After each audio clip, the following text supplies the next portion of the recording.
ओम मंगलम भगवान विष्णु मंगलम गरुड़ध्वज मंगलम पुंडरीकाक्ष मंगलाय तनो हरि। नमस्कार, स्वागत है आपका आज के इस खास कार्यक्रम में। आचार्य वाणी चैनल के माध्यम से मैं आचार्य डॉक्टर विक्रमादित्य आपके समक्ष उपस्थित हूँ और आज हम बताने जा रहे हैं कि तुला राशि वालों के लिए ग्रहों का योगायोग जो परिवर्तन की तरफ जा रहा है वो क्या कुछ करने वाला है। शनि महाराज जो है ना अस्त होने वाले हैं और तुला राशि वालों के लिए शनि महाराज जो होते हैं वो योग कारक ग्रह माने जाते हैं और आपकी राशि के अनुसार से, यानी योग कारक का मतलब सबसे शुभ ग्रह।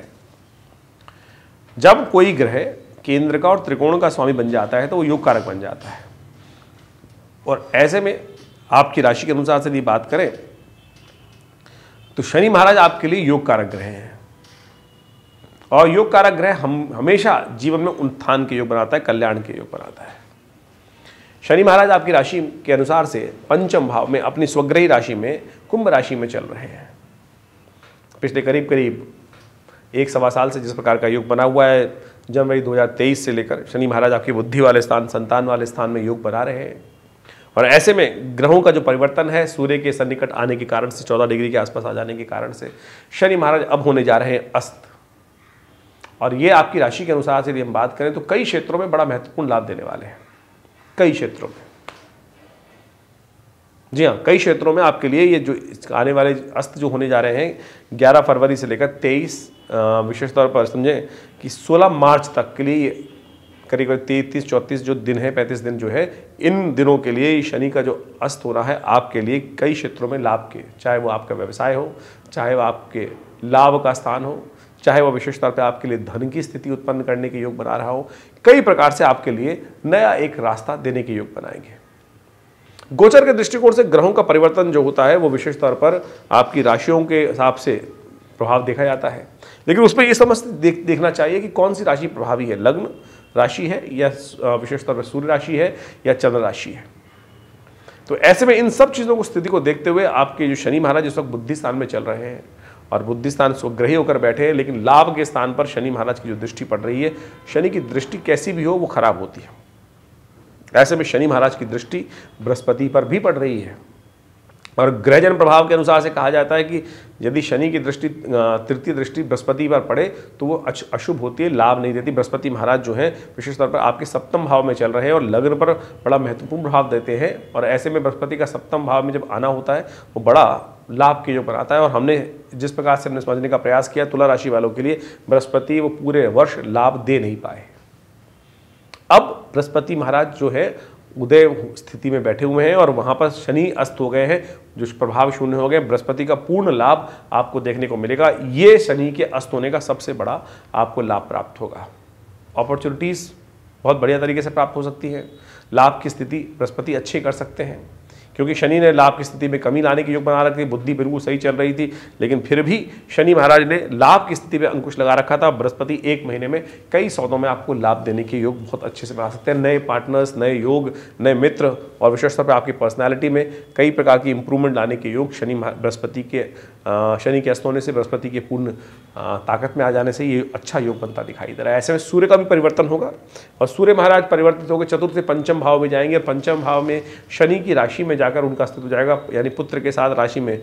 सूर्य और शनि का योग विशेष तौर पर राजनीतिक तौर पर अशुभ माना जाता है और अस्थिरता का योग बनाता है और राजनीतिक दृष्टिकोण से बड़े नेताओं के लिए ये समय थोड़ा सा कष्टमय देखा जाता है। तो ऐसे में ग्रहों का योगायोग जो परिवर्तन की तरफ जा रहा है वो कई प्रकार से आपके लिए हमें दिखाई देता है कि ये अस्त होना जो है, शनि का अस्त होना, ये आपके लिए करीब करीब 35 दिन में वारे न्यारे कराने के योग बना सकता है। ऐसे में आपको अच्छे से इस समय को समझते हुए कार्य करने का प्रयास करना चाहिए।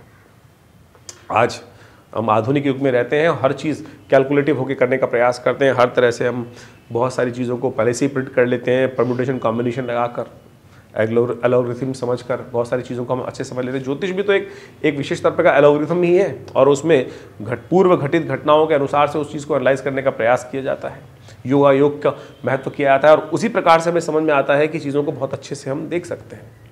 आज अब घर से बाहर निकलने से पहले गूगल के मैप को अच्छे से देखने के बाद कहाँ रास्ता बन रहा है, कैसा बन रहा है, उसको समझ के फिर घर से चलते हैं और उससे समय भी बचता है आपको। यही प्रभाव ज्योतिष का है। कि कौन से देश काल परिस्थिति में ग्रहों की गणना में परिवर्तन आया और उस समय हम जागकर उसका लाभ ले रहे हैं। नहीं तो बाद में क्या होता है कि अपॉर्चुनिटी हाथ से निकल जाती है और समय निकल जाता है हाथ से, और उस समय के निकल जाने के बाद आपके विचार मन में आने के कारण से फिर वो समय आप पछताते हैं कि भाई उस समय ये कार्य कर ले तो लाभ मिल जाता। तो यही प्रभाव है ज्योतिष की गणनाओं को पहले से समझने का। तो ये हम बताने का प्रयास करें कि 11 फरवरी से रात्रि में करीब 23:45 यानी 11:45 बजे के आसपास शनि हो जाएंगे अस्त, और वो आपके लिए लाभ के सौदे प्रशस्त करते दिखाई देंगे, बृहस्पति की ताकत को इंप्रूव करते दिखाई देंगे। 16 मार्च तक स्थिति बहुत सुंदर बनती दिखाई दे रही। तो ऐसे में ये सब चीज़ें आपके लिए बहुत अच्छी रहेगी। कहाँ ध्यान रखना है आपको? बच्चों के स्वास्थ्य पर, बच्चों के साथ अपने संबंध पर, इसका ध्यान रखते हुए कार्य करने का प्रयास करना है। कहीं ना कहीं ये ग्रहों का योग परिवर्तन जो है वो आपको उसमें कष्ट दे सकता है। और एक बात का और ध्यान रखना कि आप अच्छे से हर चीज़ को डिज़ाइन करके काम करने का प्रयास कीजिएगा। ऐसे नहीं कि वक्त अच्छा है और बिल्कुल चल दिए। कई बार सर मुड़ाते ही ओले पड़ जाते हैं। इस वक्त ग्रहों की स्थिति वैसी भी आपके लिए, तो छाता जरूर लेके चलना है, प्रिकॉशनरी मेजर जरूर लेके चलते हुए कार्य करना है, क्योंकि शनि परिवर्तित नहीं हुए, अस्त हुए हैं। तो अस्त होते हुए ग्रह को विशेष तौर पर ध्यान रखते हुए कार्य करने की जरूरत है। तो बहुत सुंदर है। कुछ खास उपाय भी यदि करते रहेंगे तो बहुत सुंदर रहेगा। केसर का नित्यपति तिलक लगाए, और विशेष तौर पर ये सबसे श्रेष्ठ उपाय है आपके लिए, हल्दी का या केसर का नित्यपति तिलक लगाते हुए आप यदि कार्य करेंगे तो नई ऊर्जा से संचालित रहेंगे, नए योग बनेंगे, नए प्रकार से लाभ के योग बनते दिखाई दे रहे हैं। ओवरऑल तुला राशि वालों के लिए ग्रह हमें बहुत अच्छा दिखाई देता है। इन सब चीज़ों को, ग्रहों को समझते हुए आपने जो कार्य हमने बताया है उन सब क्षेत्रों में कार्य करने का प्रयास करेंगे तो बहुत अच्छे योग आपके लिए बजाय 35 दिन के लिए बनेंगे, लेकिन उसके बाद भी ग्रहों का योग बड़ा महत्वपूर्ण रहेगा। उन सब चीज़ों को समझते हुए कार्य कर लेंगे तो बहुत अच्छा रहेगा आपके लिए। इसके अलावा जैसे हमने कहा कि बहुत सारे लोग लिख के भेजते हैं कि हमारी जन्मपत्री में कुछ हो ही नहीं रहा है, ये आप लगातार हम कर रहे हैं, उसके लिए आप कोशिश कर सकते हैं हमारे यहाँ अपनी जन्मपत्री को भेजें, हम एनालाइज करके बताएंगे, देखेंगे और बताएंगे, कोशिश करेंगे। हो सकता है आपके बहुत सारे योग ऐसे हों जो कुछ न कुछ कष्ट के योग बना रहे हों, और ये उनको निवारण कर लेंगे तो बिल्कुल वारे न्यारे हो सकते हैं। आप सबका स्वागत है विवेकानंद योग आश्रम में। हमारा ये आश्रम संस्थान जमुना पार्क खुरेजी में स्थित है, और यहाँ पिछले करीब 60 सालों से सुंदर तरीके से भारतीय पराविद्याओं पर शोध कार्य चलता है। हमारे पिता आचार्य श्री केशवदेव जी महाराज के साथ सानिध्य में रहकर बहुत सारे विषयों पर आश्रम में लगातार शोध हुआ, और आज भी उन्हीं कार्यों पर हम आगे बढ़ाने का प्रयास कर रहे हैं। नित्यपति आश्रम में करीब 8 घंटे के आसपास यज्ञ होता है, और बहुत सारे उत्सव समय से मनाए जाते हैं, और हम आपको अवगत कराते रहते हैं उन सब संबंध में। आप भी विवेकानंद योग आश्रम में आकर उन सब सुविधाओं का लाभ ले सकते हैं, चाहे वो स्वास्थ्य संबंधी समस्या हो। तो ये आश्रम बहुत सारे क्षेत्रों में हम कार्य करने का प्रयास कर रहे हैं। योग इत्यादि के क्षेत्र में, प्राकृतिक चिकित्सा इत्यादि के, आयुर्वेद के क्षेत्र में एक पूरा 100 बेड का हॉस्पिटल यहाँ पर बनाया गया है। माँ भगवती का एक चमत्कारी शिव विग्रह यहाँ विद्यमान है, जो मुल्तान से 1947 में उपस्थित हुआ, 500 साल पुराना शिव विग्रह। उनके सानिध्य में ही ये आश्रम की समस्त व्यवस्थाएं चलती हैं, और उनका दर्शन नित्यपति आप कर सकते हैं। और रविवार के दिन एक विशेष कार्यक्रम आश्रम पे किया जाता है, जिसमें यज्ञ में जो 8 घंटे नित्यपति यज्ञ होता है रविवार वाले दिन, उसमें सादर सब लोग आमंत्रित रहते हैं।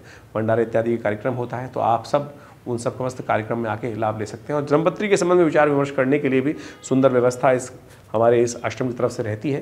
फ़ोन नंबर्स आपके सामने स्क्रीन पर है, उन सब में आप लाभ लेने का योग बना सकते हैं। धन्यवाद।